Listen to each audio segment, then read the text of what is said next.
The Grand Hall of the United Nations was filled with a restless tension. Delegates from every corner of the world sat under the iconic blue and white emblem, their whispers echoing through the chamber like the hum of a storm building at sea. The agenda for the day was already controversial: territorial disputes, resource sovereignty, and Africa's growing demand to control its own future. Cameras flashed, live broadcasts carried every second across the globe, and the eyes of millions were fixed on New York. Among the leaders seated in the front row was Israeli Prime Minister Benjamin Netanyahu, known for his sharp tongue and uncompromising rhetoric. Next to him, only a few seats away, sat Captain Ibrahim Traoré, the young revolutionary leader from Burkina Faso, dressed not in the polished suits of Western politicians but in his olive-green military uniform. His presence was already symbolic, a reminder that power did not always wear a tie. The moderator announced, "We now move to the discussion on Africa's natural resources and international security." The words were barely out before Netanyahu requested the floor. He rose slowly, his expression a mix of confidence and irritation, adjusting his tie before leaning toward the microphone. "Ladies and gentlemen," Netanyahu began, his voice carrying the weight of practiced authority. "For decades, regions across Africa have benefited from partnerships with advanced nations like ours. Let's not pretend otherwise. Without us, much of your development, your stability, and your opportunities would not exist. And make no mistake, lands rich in resources cannot simply be claimed as isolated fiefdoms. They are part of the global network, part of our shared destiny. In truth," he paused for emphasis, scanning the hall, "your land is ours." Gasps filled the chamber. The arrogance of the word sent a shockwave through the rows of diplomats. Some shifted uncomfortably in their seats. Others scribbled notes, sensing history was about to unfold. The camera panned to Traore. His face remained calm, almost carved in stone, but his eyes burned with quiet defiance. He did not flinch, did not lean back, and did not lower his gaze. For him, this was not just a speech, it was a challenge, an insult to his people, to Africa, to everything he had fought for since he seized leadership in Burkina Faso. The moderator hesitated, but before he could move on, Traoré raised his hand. The gesture was firm, commanding, and it silenced the room. Slowly, he rose from his seat, the olive-green uniform contrasting sharply against the polished suits around him. The weight of the room shifted toward him. Cameras zoomed in, translators prepared themselves, and millions of viewers leaned closer to their screens. With measured steps, he walked to the podium, his boots echoing across the marble floor. He placed his hands on the sides of the lectern, looked directly at Netanyahu, and then swept his gaze across the entire assembly. His voice was low but carried a force that no microphone could fabricate. "Prime Minister Netanyahu," Traoré began, his French-accented English steady and unyielding, "you just declared, before the world, that our land is yours. Let me be clear, not 1 inch of Africa, not 1 ounce of our soil, belongs to you. You say our land is yours? Then hear me now." He leaned forward slightly, his eyes narrowing. "Step back." The hall erupted, not in applause, not yet, but in murmurs of disbelief, tension, and awe. This was no ordinary rebuttal. This was the spark of a storm. The silence that followed Traoré's words was unlike anything the chamber had witnessed in years. Diplomats shifted in their seats, some leaning forward to catch every nuance of his defiance, others scribbling furiously into their notebooks. Reporters in the balcony whispered into their microphones, their voices trembling with excitement as they relayed the confrontation to the world outside. The clash was no longer a simple exchange of political rhetoric, it was the collision of two visions, one built on domination, the other on dignity. Netanyahu's lips curved into a faint smirk. He leaned back slightly, crossing his arms, his eyes narrowing as if to say, "How dare you speak to me this way?" But Traoré didn't break eye contact. His expression was controlled, but his voice carried the weight of generations who had endured chains and exploitation. "You say our land is yours," Traoré continued, his tone rising just enough to echo in every corner of the hall. But let me remind you, our land fed us long before your empires carved borders on maps. Our land gave us gold, cotton, and food long before you claimed rights to what was never yours. And today, it is our children who defend it, our people who till it, and our leaders who protect it. You will not dictate to us. Not anymore. The camera cut to the faces of delegates, some nodded subtly in agreement, others kept their expressions carefully neutral, unwilling to show support that might anger their Western allies. But there was a current in the room, a pulse building in rhythm with Traoré's words. Netanyahu leaned forward to his own microphone, his voice sharp and dismissive. Spare us the speeches of revolution, Captain. The world runs on order, not chaos. Without alliances, without partnerships, your nations crumble. That is reality. Traoré's lips tightened into a faint smile, not of amusement, but of recognition. He had expected this. Slowly, he lifted his hand and pointed, not at Netanyahu directly, but at the map projected behind the stage. Africa, vast and rich, dominated the screen. The reality, he said, his voice cutting like a blade, is that Africa is no longer yours to lecture. We are not pawns in your game. Step back. Or be reminded that empires always fall, but nations who fight for their people never do. The hall broke into applause from some corners, while others sat frozen, stunned by the audacity. But one truth was undeniable: the battle lines had been drawn. Netanyahu's expression hardened. He rose without waiting for the moderator, as if the rules themselves owed him courtesy. "Let me educate you," he began, voice clipped, resonant, familiar to anyone who had watched him dismantle opponents on international stages. Sovereignty doesn't exist in a vacuum. Oil needs buyers. Minerals need refineries. Borders need protection. You can chant about dignity all day, but dignity doesn't keep drones out of your skies, or mercenaries out of your minds. Partnerships are not charity, they're reality.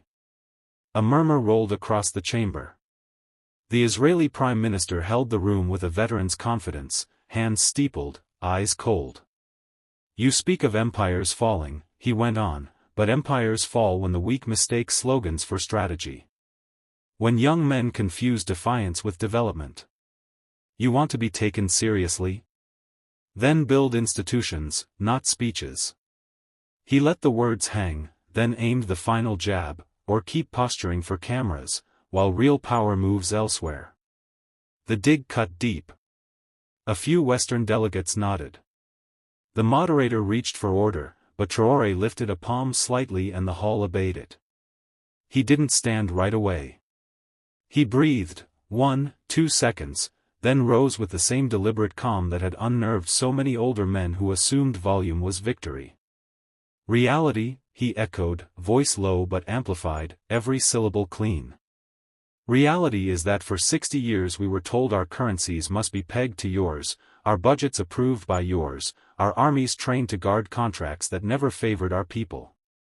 We were told security meant soldiers around a mine, never clean water around a village. We were told partnership meant you set the price, and we pay the cost." He stepped away from the lectern, gesturing gently toward the vast map behind him. "You say oil needs buyers. So do satellites need cobalt. So do aircraft need bauxite.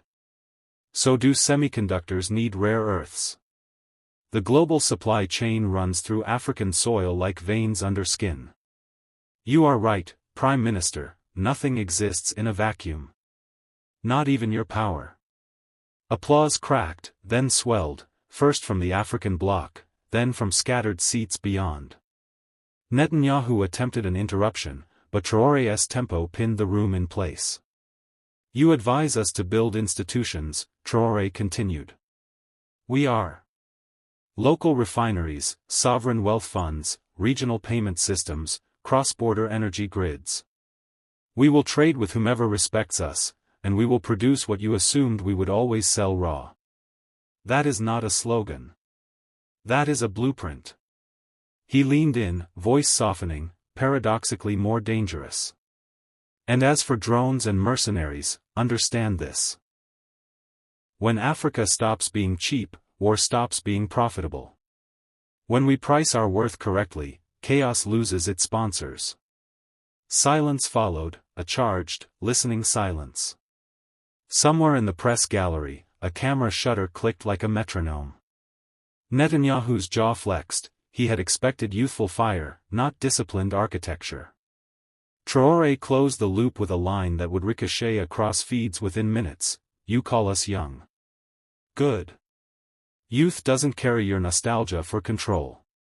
It carries the future. And the future does not ask permission. The moderator exhaled into her microphone, but the room wasn't ready to move on. Two visions had collided, and the crack between them was widening. Netanyahu's eyes narrowed, his voice heavy with irritation. You speak boldly, Captain, but boldness doesn't shield you from reality. Your nations are fragile. One strike, one embargo, and your people will beg for our aid. The words echoed through the chamber like a challenge, dripping with arrogance. Some diplomats nodded carefully, others shifted uncomfortably, waiting to see if Traore would falter. But Traore leaned forward, his hands resting firmly on the table, his voice sharp yet calm. Fragile? No. Tested. Our people have endured colonization, famine, coups, and still they rise each morning to fight for life with dignity. You mistake resilience for weakness. The silence that followed was heavier than thunder. Delegates glanced at one another, some even smiled faintly, as though they had been waiting years to hear such words spoken aloud. Then Traore added, his tone cutting deeper, strike us, embargo us, isolate us. You will only reveal your fear. And when people see your fear, they will know the truth, that Africa is no longer kneeling. The chamber erupted, not in chaos, but in a rumble of applause, whispers, and flashing cameras. Netanyahu's smirk vanished. Netanyahu clenched his jaw, his voice rising. You speak of dignity, yet your economies depend on loans, your armies on foreign weapons. Without us, without the West, you collapse in days. That is the truth. Gasps spread through the hall. Some leaders lowered their heads, unwilling to meet each other's eyes. It was the raw statement many had always felt but rarely heard so bluntly. Traore waited a beat, then rose from his chair. His voice cut through the heavy air, you confuse survival under your shadow with dependence. We survived despite your control, not because of it. He stepped closer to the microphone, his tone now fierce but steady. Collapse? The only collapse we see is moral. Empires that claim to protect democracy while stealing resources, that speak of peace while funding wars. That collapse is yours, not Africa's. The room trembled with applause, louder this time, unrestrained. Cameras flashed. Journalists scribbled, knowing this was the quote that would dominate headlines.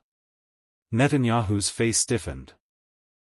For the first time, he realized the stage no longer belonged to him. Netanyahu leaned back, forcing a smile that barely hid his frustration. Strong words, Captain, he said coldly.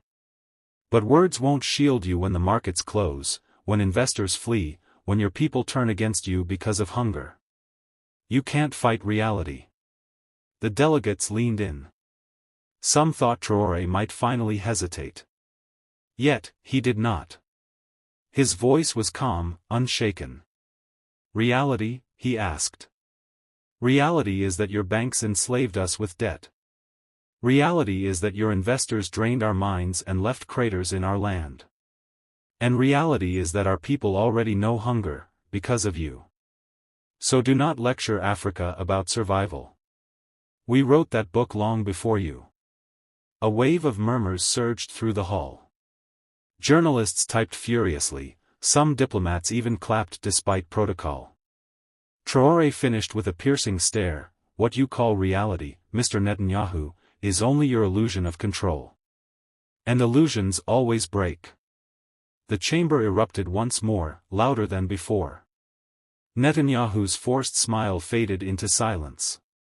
The tension in the hall was now undeniable. Netanyahu leaned forward, his finger stabbing the air. You think defiance will save you? Look at history, nations that stood against us were left in ruins. Do you want Burkina Faso to be another warning? The words carried a sharp edge, echoing through the chamber. Several delegates shifted uncomfortably. Some feared the threat was more than rhetoric. But Traore didn't flinch. He stood tall, his voice calm but firm. History also shows that empires fall the moment they believe they are untouchable. Ask Rome. Ask Britain. Ask every power that thought Africa would never rise. We are still here. They are gone. The crowd stirred, some clapped, others whispered in awe. Journalists' cameras zoomed in, capturing every flicker of Traore's expression. Then he added, his voice cutting like steel, if you wish to make Burkina Faso a warning, then let it be this: Africa will never bow again. And those who try to break us will only reveal their own weakness. The hall erupted, louder than before. Netanyahu's threats had backfired. Netanyahu's jaw tightened. For the first time, his carefully controlled demeanor slipped. He slammed his hand against the podium, his voice rising. You speak as if Burkina Faso alone can stand against us. Do you even realize the weight of the powers you challenge? Without our alliances, without our approval, you are nothing more than a footnote. The room grew heavy. Some delegates looked down, unwilling to meet the Israeli leader's fiery glare. Cameras zoomed closer, this was turning into the clash of the summit. But Traore didn't blink. He stepped closer to the microphone, his eyes locked on Netanyahu. A footnote, he repeated, his tone low but cutting. If Africa is a footnote, then why do you fear our independence so much? Why do your agents sneak into our minds, your diplomats meddle in our politics, your corporations drain our land? He paused just long enough for the silence to sting. Then he declared. The truth is simple. You need Africa far more than Africa needs you. And the day you realize this will be the day your threats lose all meaning. A thunder of applause shook the hall. Even leaders who had stayed quiet until now rose from their seats. The tide was shifting. By now, the summit hall had turned into a battlefield of words.